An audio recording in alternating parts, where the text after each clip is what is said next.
നമസ്കാരം, കൊട്ടാരക്കര മീഡിയയിലേക്ക് സ്വാഗതം. പൂക്കോട് വെറ്റിനറി കോളേജ് വിദ്യാർത്ഥി JS സിദ്ധാർത്ഥന്റെ മരണത്തിൽ അന്തിമ റിപ്പോർട്ട് നൽകി ആന്റി റാഗിംഗ് കമ്മിറ്റി.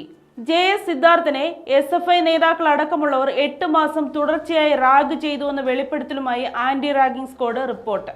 പുതിയ വെളിപ്പെടുത്തലുകളുടെ പശ്ചാത്തലത്തിൽ നിയമോപദേശം തേടിയ ശേഷം മാത്രം അന്തിമ റിപ്പോർട്ട് വൈസ് ചാൻസലർക്ക് നൽകാനാണ് തീരുമാനം.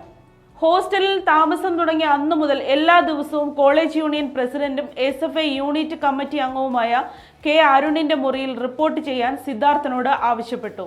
രാവിലെയും വൈകിട്ടും കൃത്യസമയത്ത് അരുണിന്റെ മുറിയിലെത്തണമെന്നായിരുന്നു നിർദ്ദേശം. മുറിയിൽ വെച്ച് നഗ്നനാക്കി പലതവണ റാഗ് ചെയ്തുവെന്ന് സിദ്ധാർത്ഥൻ തന്നെ പറഞ്ഞിരുന്നതായി സഹപാഠി ആന്റി റാഗിംഗ് സ്ക്വാഡിന് മൊഴി നൽകി.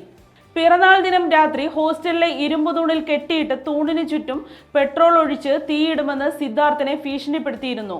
ക്യാമ്പസിൽ വളരെ സജീവമായിരുന്ന സിദ്ധാർത്ഥനെ വരുതിയിലാക്കണമെന്ന് കോളേജ് യൂണിയൻ നേതൃത്വം നേരത്തെ തീരുമാനിച്ചിരുന്നതായും റിപ്പോർട്ടിൽ പറയുന്നു.